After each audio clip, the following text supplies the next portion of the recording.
I have finally finished playing FANTASIAN Neo Dimension, and not just finished it, but 100% of the game, getting that magical platinum trophy sound that is music to my ears.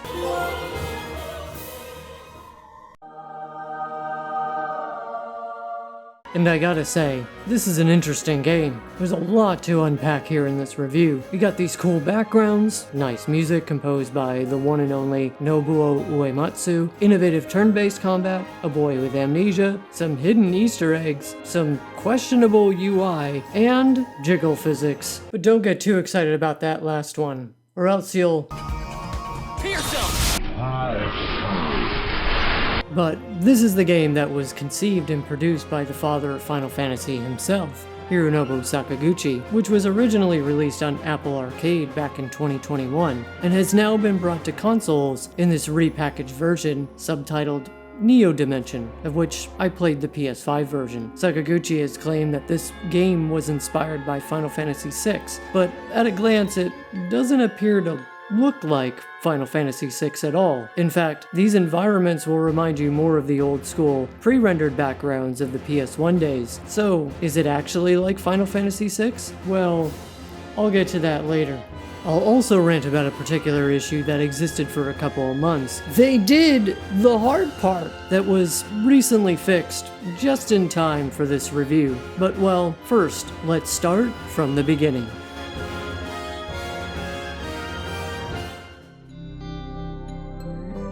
The game begins with the main character, Leo, running around a mechanical-looking world, but to no avail, he collapses. Upon waking from consciousness, it appears that he has, well, lost all his memory.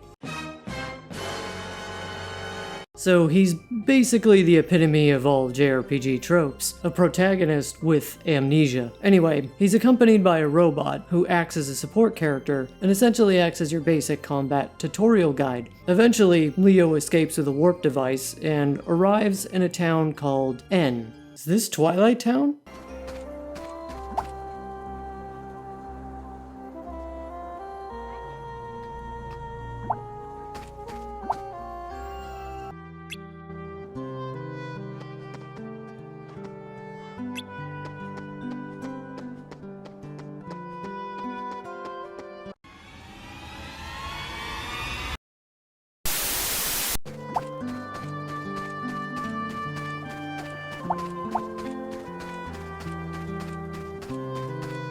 Anyway, the game is essentially about Leo trying to remember what the hell he was doing, and much of the game is uncovering clues that his father Bernard has left behind about his research. There's also this mysterious entity known as Mecteria, which absorbs life energy and appears to be multiplying and consuming much of the world as it's known. So, is the story any good? Well, this is certainly one of the weakest aspects of Fantasian, to be honest. This is a spoiler-free review, so I won't talk specifics, but I never really felt that the game offered a crazy aha moment or shocking plot twist that made me think, oh my god, that's why the thing from the beginning happened, and that's why he did the thing that he did. And this is rather disappointing, since the premise of this game is predicated on the mystery surrounding Leo's amnesia. But are the characters interesting? Kinda?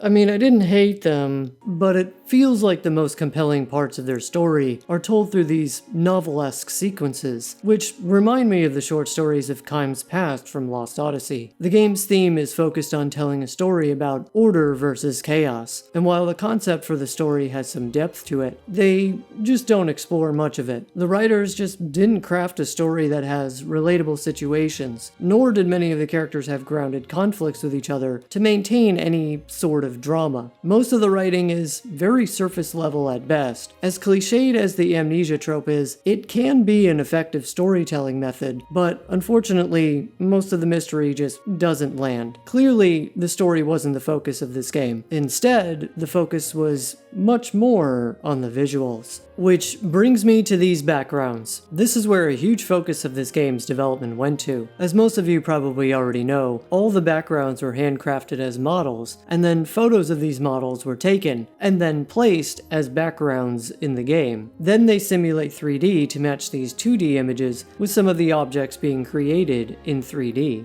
and boy, did they take a lot of photos. You might look at these backgrounds and this might remind you of the PS1 days where most RPGs had pre-rendered backgrounds, except they were mostly static. Well, here, they took multiple photos of several different angles of the same area, and the game will seamlessly transition to a different view as you are walking through the environment. Sometimes, they even cleverly obscure treasure chests from view until you walk to a specific point where it will switch camera perspectives to reveal it. But how does the game control when transitioning? Don't worry, we'll talk about that later. I personally found these environments to be a wonder to look at. It's something a bit different and unique. Although, I hope some of these guys have chiropractic care covered by their health insurance sleeping on these beds. Oh yeah.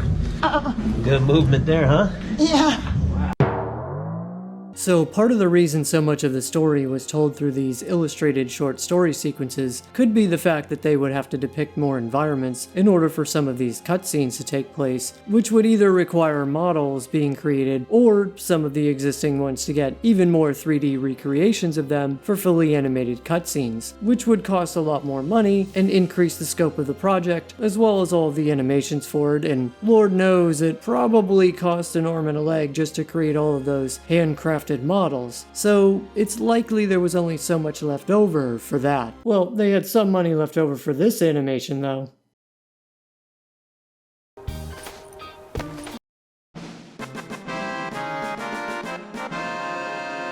Which, speaking of cutscenes, the ones that are featured in the game look great and are animated well. And one of the additional features to the game in this console release is voice acting, which wasn't featured in the Apple Arcade version. And I would say that most of the voice acting is quite good. Over there. Over there. Hang on tight!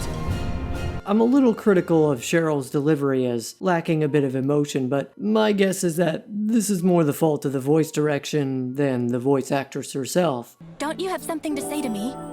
There was a particular emotional short story sequence where one of the characters' voice was a bit obtrusive. This is my fault, the Queen said, her eyes tired and hollow. Prince Garland took his wife's frail hand into his own. But all he could say to comfort her was, It is not your fault. It is not your fault. This is because the character being voiced is supposed to be a bit goofy, but you're not properly introduced to him yet in the actual game, so it just felt off at the time. But after you actually see him in the game, his voice makes a bit more sense. Oh. This is... Oh. Oh, so you've grown to wear such things as this. One of the strongest aspects of the story is, of course, the soundtrack. Yes, Nobuo Uematsu was hard at work on the OST for this game. In fact, this is probably some of the most music he's composed for a single game in quite some time. He composed about as many tracks in this game as he did for Final Fantasy VI, and some of his best work from this game comes out of the scenario music, in my opinion. Much of the soundtrack, however, might not be to everybody's taste, as a good portion of the music is designed to build mystery and somewhat atmospheric, which is befitting of the game's environments and mood. These tracks are definitely Uematsu tracks though, no doubt about it. The other interesting choice is the battle track. While I would consider it a solid track all the way through, it starts off a bit weak, and odds are you'll finish the encounter before it really gets any momentum, so it doesn't work well in the context of the game, unfortunately.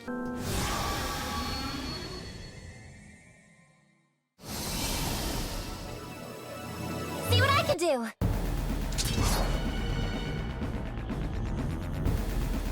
Eat this!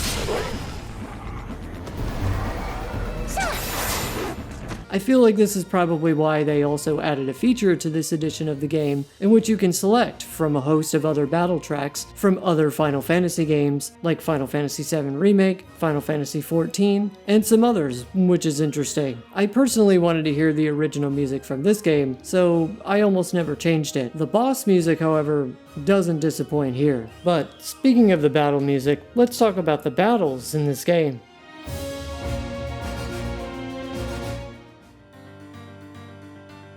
As I'm sure you already know, Fantasian is a conditional turn-based RPG with a turn order at the bottom of the screen, and features random encounters. You have access to all of the usual features, like attacking, skills, magic abilities, and items. However, there's an additional component to the combat that other RPGs don't typically have, which is being able to angle the trajectory of your attack. This certainly adds an extra layer of strategy to combat, but it's actually more important for another innovative feature that Fantasian has, which is the Dimension. You see, you can turn this feature on with the simple press of a button, and those random encounters get sent to the Dimension. So you can stack them in there until it's almost full, and then engage in a Dimension battle where you can fight all of those encounters at once. Or well, they trickle the enemies in a little bit at a time, but this is a far quicker way to dispatch enemies. This feature works harmoniously with the arc mechanic. By choosing abilities that have a wide range or arc to them, you can dispatch many enemies all at once. Not to mention, they give you different orbs that, if struck along the way, can benefit your characters by increasing their attack power, or even giving you repeat turns. Taking out a bunch of enemies at once is incredibly satisfying.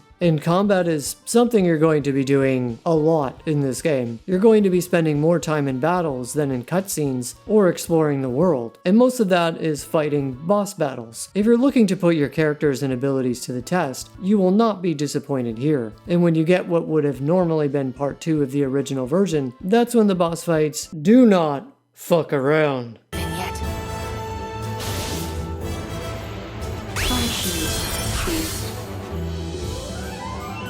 They'll make you... Every turn matters at this point, and in many cases, you'll have to just accept death the first go around to learn their attacks, abilities, and weaknesses. Then, you may have to adjust your party setup and equipment in order to tackle the encounter. Now, you might ask, is there an easier difficulty? Well, kind of, but also not really. The original version of Fantasian didn't have a difficulty setting. This version does, however. They actually added normal mode, which is in fact the difficulty I played the entire game on. So the original version was just permanently set to hard mode. So you might think that the game should have been easier. Yeah, like 10% easier? It's a bit weird how they went to all the trouble of adding a new difficulty mode, but then decided to not really make it much easier. And there's no easy mode at all. So when you get to the game over screen, it's a bit deceptive to say the least, since you can't really lower the difficulty to an easy mode, and normal and hard aren't really much different from one another. Pro tip, I quickly discovered that Ez's quick all skill was very useful during these boss encounters. So I actually found these challenging boss battles fun. However, there are likely some of you that wouldn't enjoy this at all. So if you don't like really challenging strategic turn-based battles, then you might not enjoy this game much, or at least not the second portion of the game. Which brings me to talk about the difference between Part 1 and Part 2, because there's quite a contrast between them. And the other thing you'll notice is I haven't really talked at all about any similarities between this game and Final Fantasy VI, which is something Sakaguchi said he was inspired by. So are there any similarities? Well, not at first.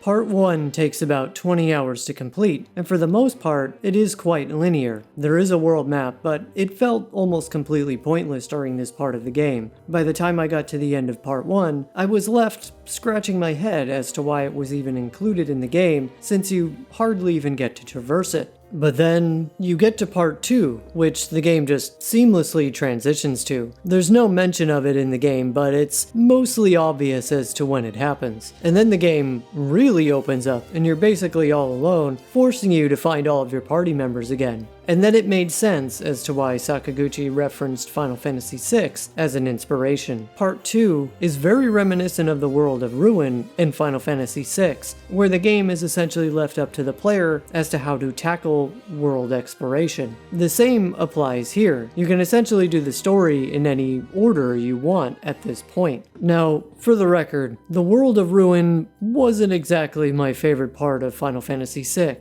I honestly preferred the first half of the game game when it was more linear. I did, however, find it fun to get all these crazy accessories and weapons that make your characters extraordinarily powerful quite fun though, so it wasn't all that bad. But I really felt like the storytelling took a huge nosedive. Now, maybe I'll think differently when I replay the game, since I haven't played Final Fantasy VI in a long time, which I'll be doing as part of my Rediscover Final Fantasy series, which, if you don't want to miss it, you should hit that subscribe button while you're at it.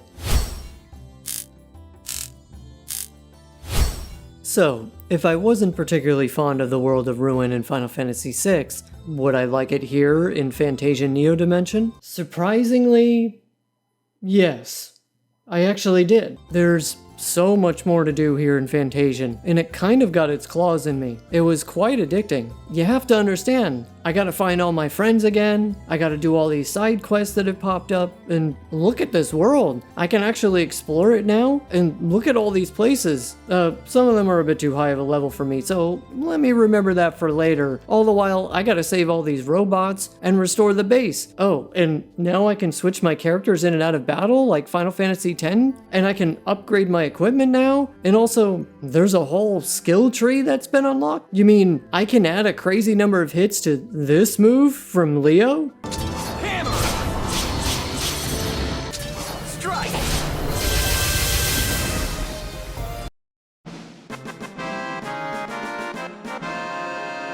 Fuck yeah, I want that shit. And the skill tree, or growth map as it's called in this game, is great with so many meaningful upgrades, but in my opinion it's made even better because it doesn't unlock until later in the game. The earlier half of the game gives you access to the base abilities your characters have, so you get a feel for how they all play, as well as how the mechanics of the game works. So when you look at the options you have to upgrade your characters with, you don't just know what these upgrades will do, but you have a game to map your understanding of how it will affect your characters. Have you ever started a game and were presented with a skill tree only to look at it like, I don't know what the hell to pick or what I'm doing? Well, because I was already experienced with the game, I had a pretty good idea of which skills I wanted to upgrade. And speaking of the growth system, its UI is fine, but other aspects of this game's UI is not, unfortunately.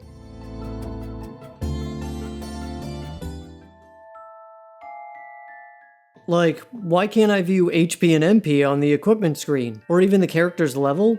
It's bizarre. The quest log is also not well designed. You see, it has these tabs at the top, and you can toggle between them, but when you do, it just scrolls the screen all the way down to the top of the section. So essentially, there's just one giant list with all of the main story quests and side quests. This includes all of the previously completed quests, as well as active quests. So when you want to see your current quests, you have to hit R1 to tab, and then manually scroll through a bunch of quests until you get to the current quests you have open. This isn't a huge problem in the beginning of the game, as you don't have very many quests, but when you get to the second half of the game, it definitely becomes a problem. But that's not the biggest problem FANTASIAN Neo Dimension has. The biggest problem this game has, or well, had, are the controls for movement. When the game first launched, the movement felt awkward when transitioning from one screen to another. Visually, the screen transitions smoothly with no loading. It only takes about 1 second or so to transition, however.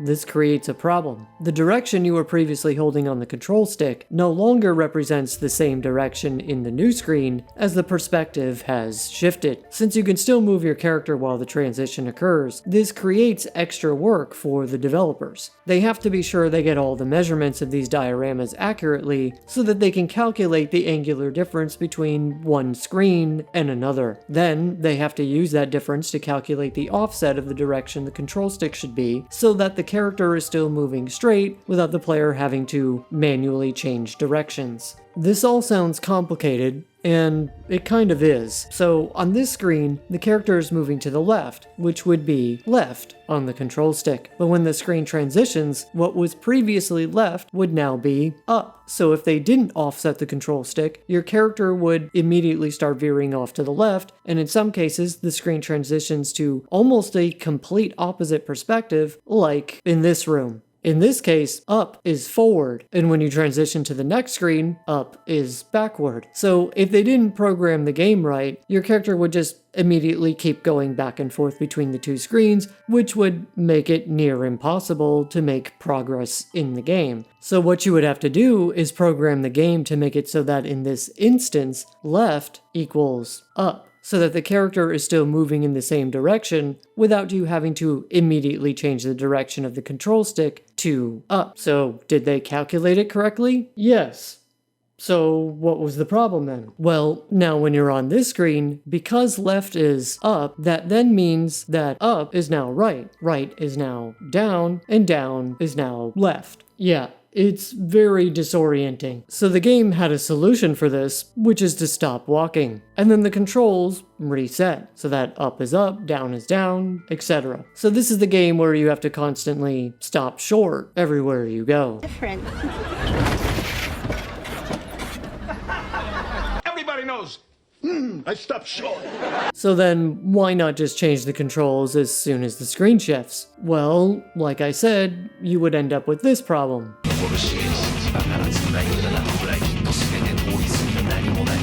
So how do you solve this problem? Well, you definitely have to do the calculation to reorient the controls during the 1 second that it takes to transition the screen. So I don't think they can avoid that. But the really easy solution is to just program the game after the transition to return to default controls if the player moves the control stick as little as 0.1 degrees in any direction. That way the character will still walk in the same direction during the transition, but once it's over, reset the controls again. Except they didn't do that at launch. They have since fixed this, and the game definitely feels much smoother to play now. Except it just completely baffles me. Like, they actually did the hard part. They did the fucking trigonometry bullshit of calculating the difference of angles and perspective and shit. But they couldn't just reset it if you moved in any direction? They did the hard part. That's literally the hardest part of the whole thing, is calculating the 1 second of gameplay where the screen transition. But they can't do the easy part, which is resetting the controls back to default, which we know they've already written the code to do it,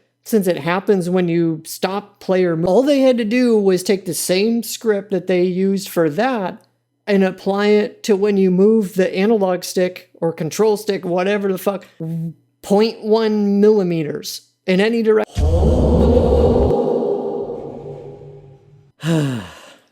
Anyway, it's fixed now. So if you still haven't played this game and you really want a challenging turn-based game, then you should probably play it. And since you made it to the end of this video, you might want to check out my Final Fantasy VII Rebirth review right here or whatever.